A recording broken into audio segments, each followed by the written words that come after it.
I was eating a piece of cake. She's like, oh, you're having joy food. And I was like, what? She's like, joy food. And I was like, she's like, yeah. She's like, I don't want to label stuff as good or bad. So I just, if I need a day that I need some joy food, then that's what I have. Welcome to Who's Missing, a podcast that gets you thinking about who's missing from your world, at work and in life. Today, we're talking to Sophie Evanoff. She is a pastry chef and business owner of Vanille Patisserie here in Chicago, otherwise known as the bakery with literally the best macaroons I've ever had. Such a special pastry. She joins us to discuss running a bakery as someone who admits to struggling with her weight and body image, how she relates to her inner critic and experiences radical joy even with that voice in her head, and what you and I get right and wrong when we romanticize what it's like to own a bakery. It's not a Hallmark movie, turns out. When I think of Sophie, the word that comes to mind is joy, and in a moment you'll hear why. I'm Emily Drake, and this is Who's Missing.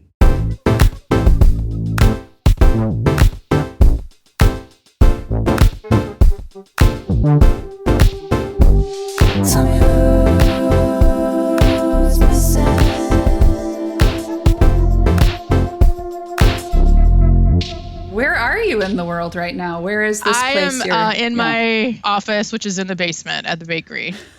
I was doing my best to get home to do this at home, and we just had like a crazy day. So I put a handwritten sign on my door: "Do not disturb, do not knock. I will be done by 3." Like everyone, like don't bother me. Just I sort of hope someone does, so we can just have that moment. Yeah, no, I was trying to. I knew if I didn't, that's what would happen. So. Tell me about your crazy day. What does that entail? Today was a lot of HR, which is my least favorite because it's... Sorry, I shouldn't say it like that, but the people part. The people part is the worst. You can't plan for it. And it always comes up, I think, when you least expect it and when you have a million things to do. Yeah. Is this a matter of someone didn't show up, either emotionally, physically? No. Okay. Yeah, I mean, emotionally, yeah, for sure. So, and I think it's people not recognizing when to stop. Like they just keep pushing and pushing and pushing. And then that's when more mistakes happen. And it's like, you got to listen to yourself. Like, we're not here to push you to the end because you're of no value to anybody, even for managers. Because I know that everyone wants to do a great job, but it's like, you can't do a great job if you're performing at 20%. No, you're the perfect interview to have after I just had therapy. So I still have little wells of tears in my eyes. It was that kind of session, right? But here's the thing. It's a release, right? So that I can show up again. I think what you're speaking to is you have to be regenerative. Yeah. You can't just keep moving. Okay, so you come to us after a morning of running a business. It's normal. Yeah, it's normal. And then what happens after we talk today? Do you know? Who knows? Yeah. Let's see. Yeah, who knows? I mean, you're right. My plan to kind of clear my head a little bit is to do some Easter baskets for a homeless shelter that we committed to. So I'm going to jump into that after this just to get it organized, and makes me feel good and stuff. So. Yeah. So I'm still getting work done, but I'm going to pick and choose what I want to do now. Yeah. Let's talk about feeling good. Break it down for us, feeling good. How important is that to you? How important do you think it is to other people? I think it's number one, and I think we neglect it so much. And even for me, we focus on so many other things than just the core of feeling good. Yeah. It's and then you think different things is going to achieve that when it's really not, because you're focusing on the wrong thing. Interesting dynamics, I think, too. Whether it's physical or body, if I lose 20 pounds, I'm going to feel good. Mm-hmm. And then you just focus on losing weight versus focusing on feeling good. And in the end, you never feel good, even if you lose those 20 pounds. Yeah. So same with anything, career goals, whatever. If I get to the next promotion, I'm going to feel great. But that's all you focus on. And then you lose sight of what you really need to feel good. Yeah. And I appreciate the self-awareness, Sophie, of like, look, this is the day I'm having as, the owner and operator of Vanille Patisserie. And like, here's what I need to do to take care of myself. Is there a part of you where the feeling good comes from, here's what's coming up for me, like being really focused on something, being focused on something that helps kids? Yeah, we do a lot with kids. I mean, it's my personal preference. I do like supporting kids and being with kids, 'cause I think they're so innocent and happy. And at least for me, they always make me feel good because you're present with kids. They force you to be present. In my regard too, like these are families who are refugees in a homeless shelter, with kids who wouldn't get anything. So, I mean, just something is better than nothing. And so like, that's always been my philosophy. Like we do what we can. Maybe we can only donate 100 macaroons and I can't sponsor for $5,000, but I'm going to do what I can to help you guys.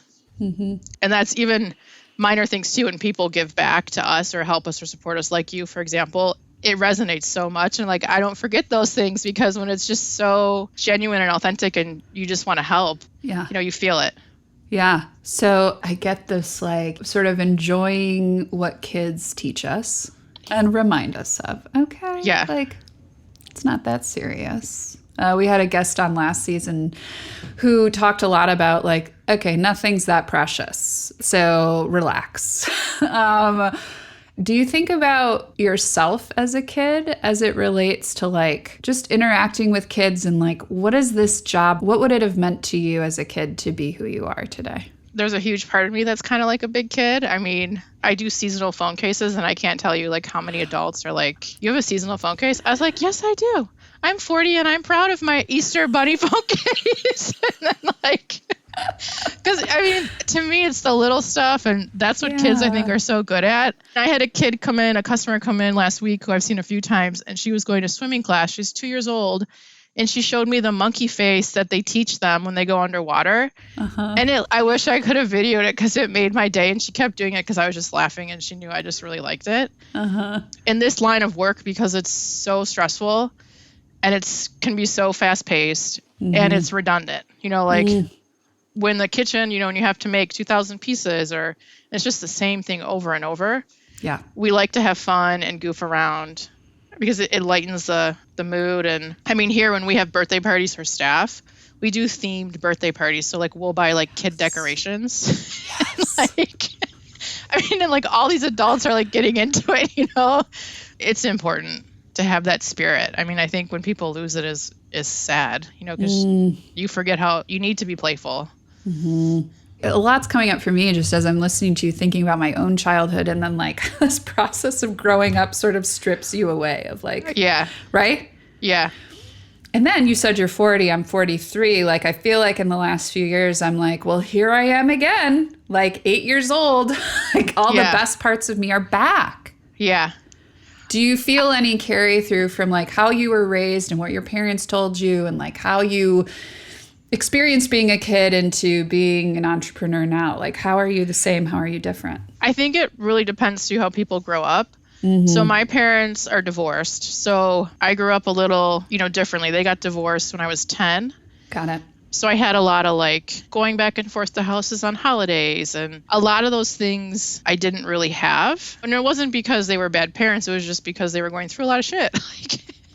I was the youngest. I had two older brothers who were like 10 years older than me. So essentially I was like an only child. I can't say what they did or didn't do, but I don't have a lot of great memories. I think just because the darkness clouds a lot of the good when you're a child.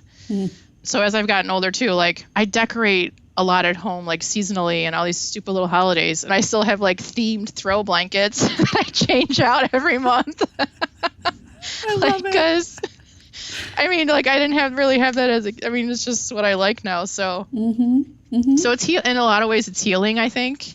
Yeah. But maybe you can even speak on this too. I think for women, once they turn 40, it's like a rebirth. Yeah. I really didn't care anymore. I was like, this is me. I'm proud of my themed phone case and I don't care what you think. Exactly. You know what it was for me? I just got sick of the critic. I was like, enough. Yeah. Life is too damn short. So I appreciate like when I feel joy, I'm going to create joy. And when I feel it, I'm going to celebrate it. Yeah. But then there's also this experience maybe you can relate to of like, enough with the critic. Spends too much chatter. What's your journey been like with that? It's been tough. I mean, no matter how many times you hear it, you have to keep hearing it when they say, like, you say things to yourself that you would never dare say to anyone else. Mm-hmm. And it's true. It's a consistent voice. I mean, it'll always be there, right? So it's just a matter of shutting it down faster, rebounding from it quicker, and then coming back and be like, no, that's not true. Like, yeah. So it's tough. I mean, it's a tough, I still have it. There's days when it's real bad, and there's, some days when you're great, and my weeks have turned into days, which is good. And like, trying to get it down to hours. I'm still working on that. What's the critic had to say lately? Lately, it's about feeling good, and it really is about feeling good. Because I had this conversation, I went to a lady to start acupuncture, which I've never done. Great. So, and of course, I'm always like, I need to lose weight. Like, that's always my first, like, what can we help you with? And I was like, I need to lose weight. Mm-hmm. Even though I've heard it, she said it again. She's like, it's not about losing weight. It's about feeling good. She's like, let's start making small changes so you feel good. And we start regulating, your moods and everything. I had to sit on just that one sentence took me like a week to process because it's so simple, but it's so hard to accept. Mm-hmm. Just the weight aspect. When you struggle with weight, it's hard to say, oh, I'm okay like this, even though every medical chart says you need to lose weight. So then you're like, which one is it? Yeah. It's being able to allow yourself to have joy too, which I think when you're so stressed and, when I'm nonstop and you can't shut off work, like some of the moments I just don't allow myself to feel them as they should. Mm-hmm. And then when something good comes, you're like, oh no, this isn't right. And it's not because it's not right. It's because you don't know what it feels like. I know. I get this. I get this deeply. Like, here's the question that I think we're all kind of asking, which is like, how do I know I'm doing it right? Gone are the days of getting the grades in school, right? So how do we know? Yeah. Curious what you think of this, because it sounds like you've developed an ethos for yourself or a framework, just a way of living. You have a way of living, Sophie. How do you know you're doing it right? That comes from intuition. And I think it's important to strengthen your intuition. You're always going to make mistakes. I mean, I'm always going to make mistakes. We're human. That's just the way it works. Yep. I think it's a matter of listening to your intuition, making the right decisions in that scenario or situation, and then not regretting it too. Like, whatever decision you made it, move on. That is one thing I have been pretty good at, making decisions, moving on, and letting some situations go, because you can't go back. I mean, there's been times too when you just think you've done such a bad job. I'll never forget this one time. This was really early on, like 2016, when I won an award it was James Tyree Emerging Business Leadership Award. So with it came $50,000. So I was in the final 3, and we had to go present to this boardroom, the boardroom of the who was making the decisions. So I went and I had all these products and like this whole thing prepped out, and I'm like shaking and I'm like almost crying as I'm presenting to this group of like high, business people. And I came back to the shop and I said, I bombed it. I did awful. I was so upset. I was like crying. I'm like, I'm going home. And I just had to like sleep, and I was just miserable for a week. I mean, so mad at myself, like, oh, you bombed it. You did so awful. And like kept going through, like, should have did this. You should have did that. And then turns out I won. Like, we're at the award, so it's like I got worked up for nothing, and I beat myself up for nothing. Mm-hmm. And even if I didn't win, like I did the best I could. Mm-hmm. It is exactly like how you talk to yourself. Like, I just was like, you did awful. And all the like terrible things would destroy anybody. Like, if you talk that way to anybody. Sophie Evanoff's choice for this week's spotlight is on Fight to Feed. That's fight and the number 2, feed. They work to reduce food waste and service those who are in need of a fresh, hot meal. Their chefs are from local restaurants and catering companies, and they volunteer their time to lead their kitchens. They're always looking for more volunteers. That could be you. To prep, cook, clean, and deliver. So if you'd like to volunteer, donate, or just learn more, visit fighttofeed.org. That's 2, like the number 2, fighttofeed.org. And now, back to the show. when you're talking, I feel this like energy of, it's not so much like right or wrong. It's like getting warmer or you're getting colder. Like it's one of the two. Yeah. And I'm wondering, like, if we go back to what a lot of people think are some like core decisional moments, right? So, you know, you have your BA in psychology from the University of Michigan. You grew up in Michigan, yeah? Yeah. Yeah. Where'd you grow up? Outside of Detroit. It's called Troy. Yeah. I worked on Big Beaver Road, exit 69. Yeah. Yes, okay, it's yes. true. Top of Troy building, it was called. And I lived in Royal Oak for like 8 years. Oh my gosh. So yeah. We'll talk about that too. Yeah. Okay, so you went to U of M, and then you're majoring in this sort of like human behavior space, and then now you run Vanille, which, by the way, cute story. I told my mom that I was talking to you. She loves the podcast. God, thank goodness Mom loves the podcast. And, you know, I mean, she knows about your outpost at Union Station.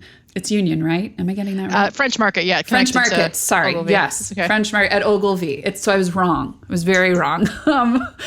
You know, she was like, yeah, I've been to that location. And she mentioned the macaroons. So like, look, you're doing it, right? People know about it, especially in Chicago. My experience with Vanille is people are like, oh, we love it.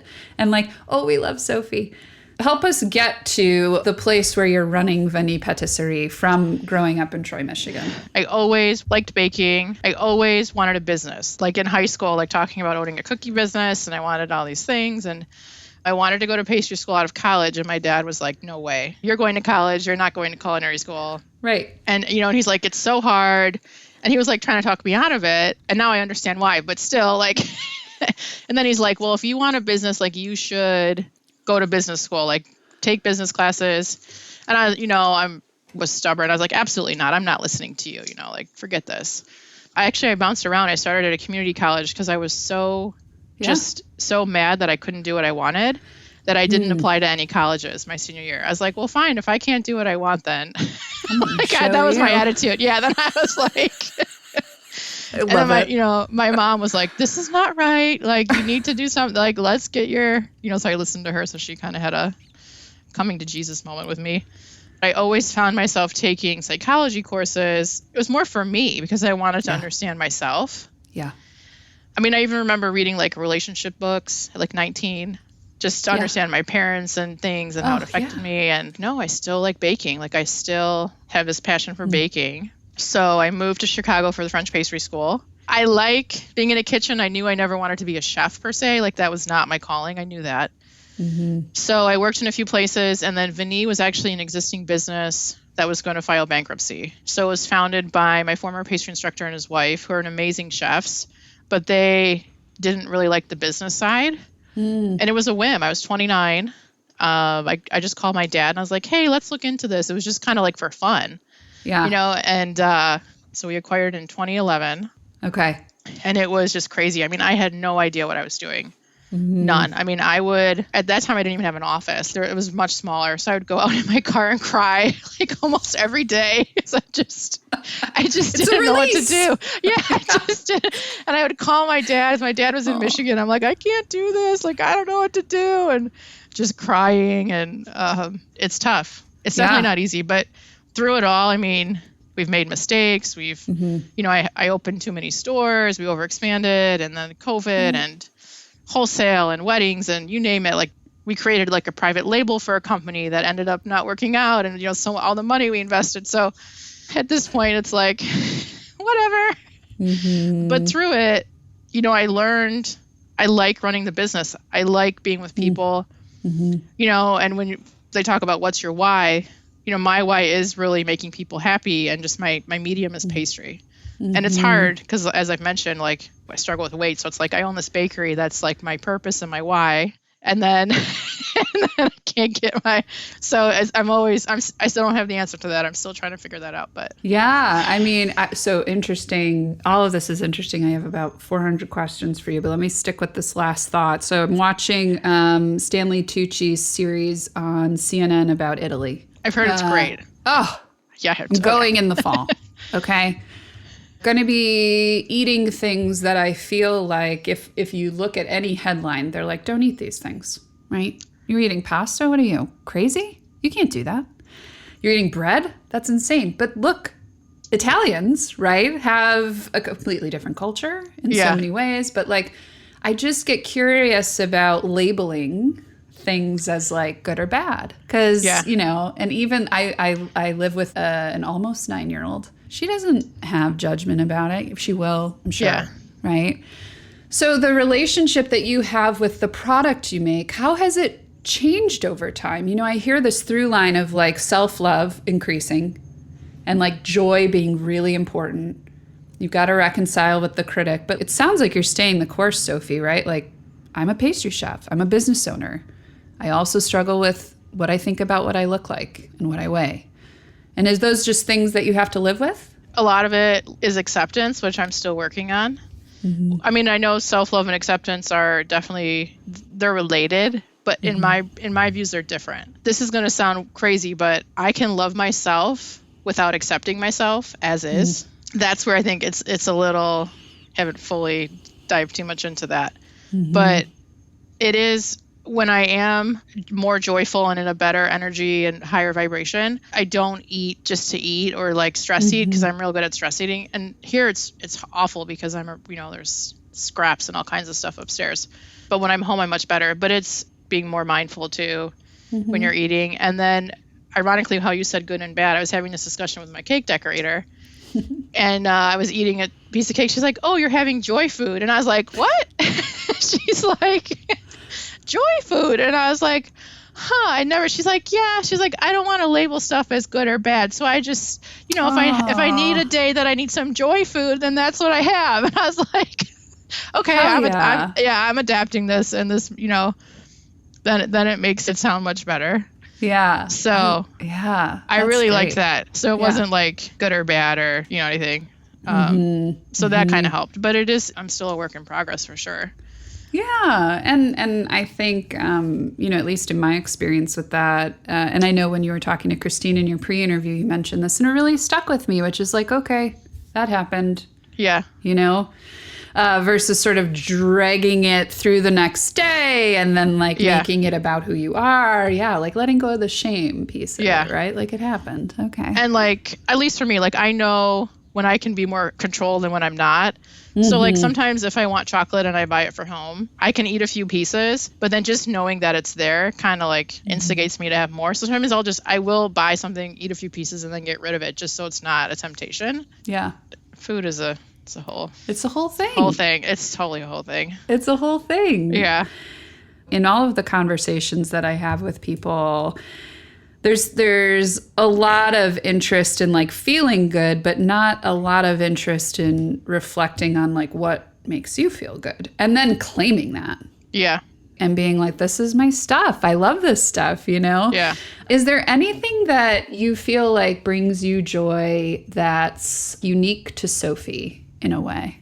Everybody's different, but for me, I do feel like objects and things give me joy and give off energy. You need to make sure everything around you, like you can look at it and you smile, or like if it's associated with a bad memory or something, get rid of it. Like I'm not one, like when I break up with somebody, anything about them is gone. Like I don't need that stuff around. like some people want to keep it, even if it was a nice gift. Like I don't want, like it's tied to something that I don't want any part of. But little stuff I like to bring when you travel, and if it's around a good experience or good memory, bring stuff back or put pictures, because that'll put you back there and like raise your vibration. Family photos. Yeah. So that's, even in my office, like I have pictures of my family, from 100 years ago, like my grandparents and ancestors, and I've got crystals, and I have this angel from Hawaii when I was just there like last month that was handmade.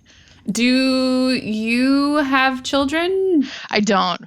Not yet. I do want kids. Yeah. You do want kids? I do want kids. What, as you envision that, what are you envisioning for yourself?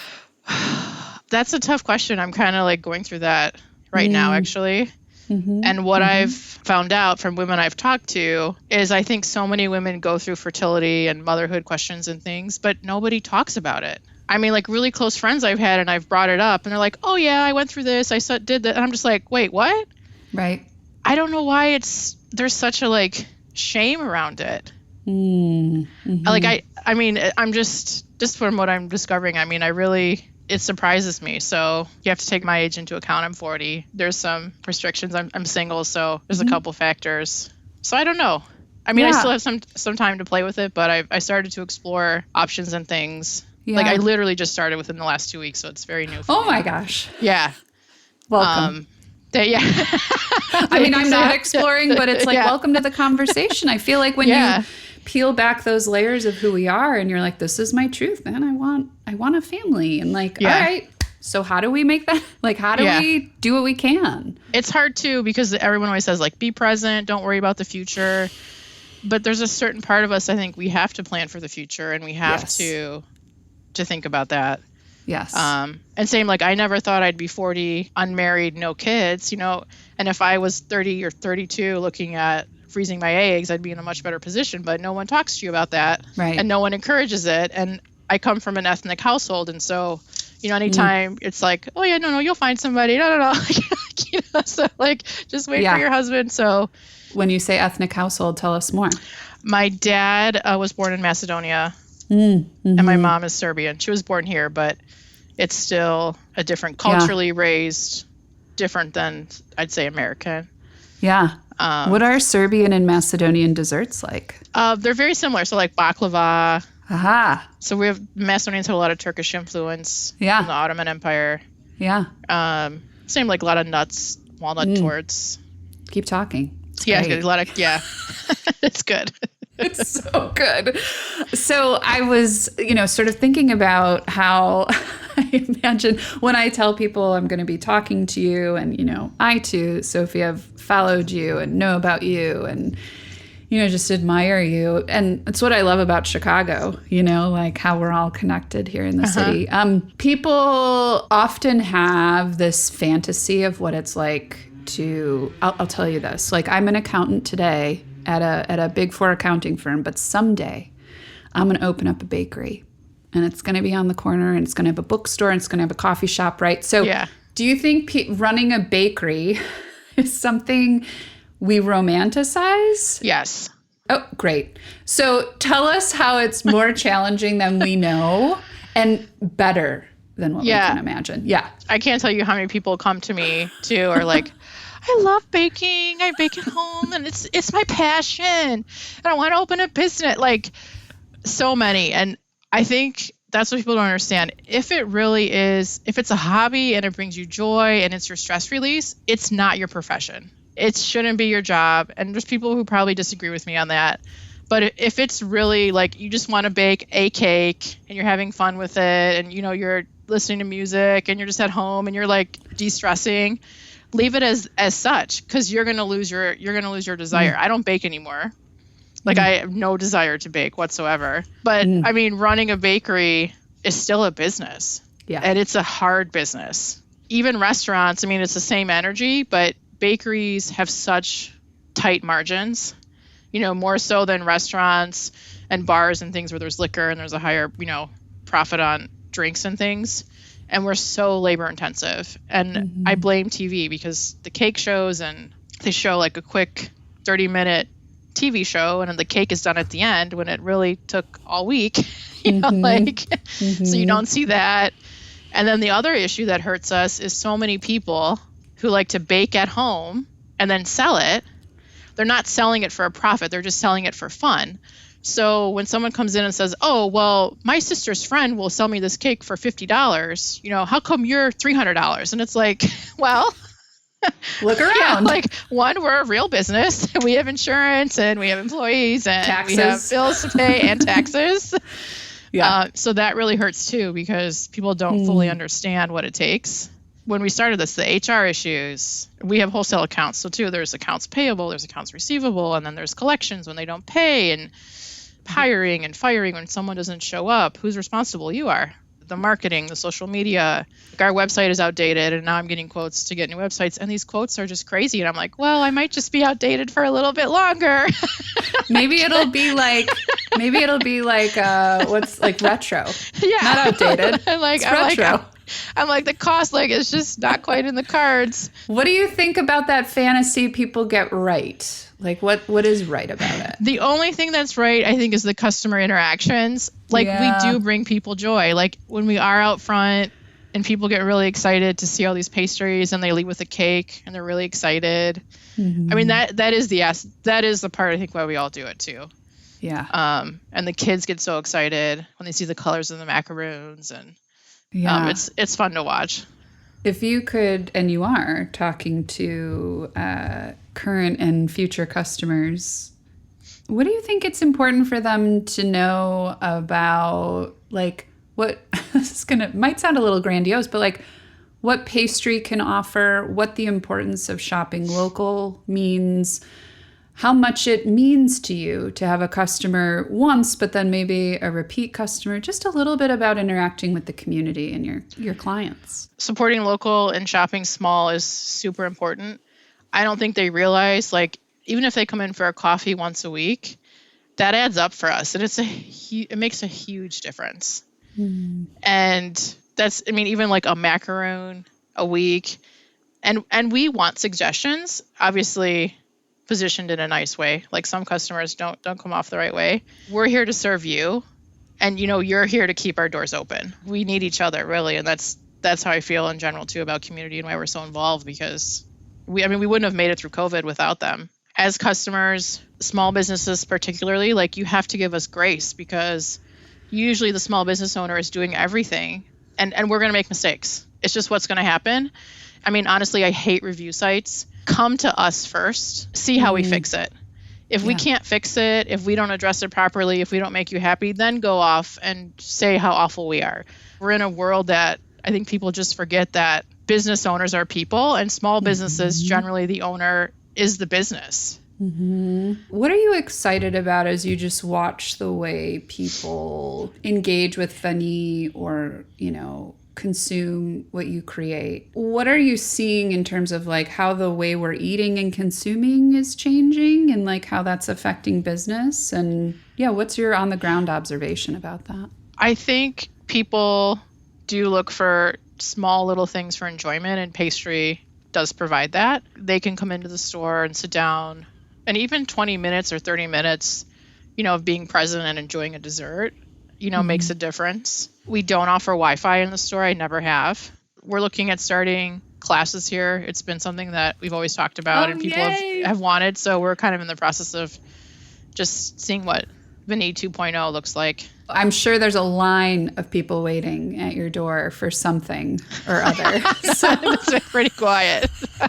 I'm going to do this more often, I think. I'm just going to open an hour a day and be like, I'm busy. Great. I have time tomorrow if you want to do it again. Yeah. Vanille 2.0, some things are not changing. You're not going to have wireless in the stores.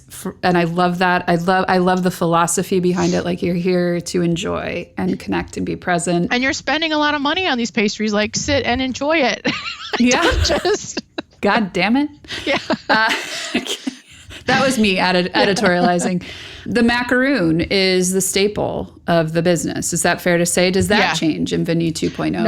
No. That's it. Yeah, come home to the macaroon. Yeah, and we've talked about like having some other creative ideas around the macaroon, but that is our staple. That's our number one product. Baking classes, we'll see, which feels really on brand. 6 months. You. Yeah, we want to have fun. Have fun, community, right? If people want to interact with you in person, where should they go? And if they want to order something for friends, where should they go? If they live out of state, do you ship? Tell us. We do. So we ship our macaroons nationally. Yes. And our website is vanillepatisserie.com, the retro website. You can throwback website. Yeah. So you can order online for national shipping or pick up in our stores. Great. We're based in Lincoln Park, and we have another store in Chicago French Market. That's just the outpost, but our kitchen and all our baking is done on Lincoln Park. Instagram for us is Vanille Chicago. Great. My personal one is Sweet Sophie's World. Thank you for making time with us. Good luck with the Easter basket making. I'm glad we got to talk. I know. Come for coffee. Good luck. Coffee's next. Next. Thanks for joining us. Have a great day. Bye. Bye. As always, thank you so much for listening to Who's Missing. If you like this podcast, please subscribe and leave us a review. It only takes a few seconds and truly makes a huge difference. And If you want to hear from us more than just once a week, you can follow us on Instagram or check out our website where you can subscribe to our newsletter, read about our guests, check out a bunch of awesome resources, or send us a message if you have questions or comments. Feedback is welcome. Sounds great, right? Yeah, join us. What are you waiting for? Visit us at www.who'smissingpodcast.com or on IG at Who's Missing Podcast. Talk to you soon.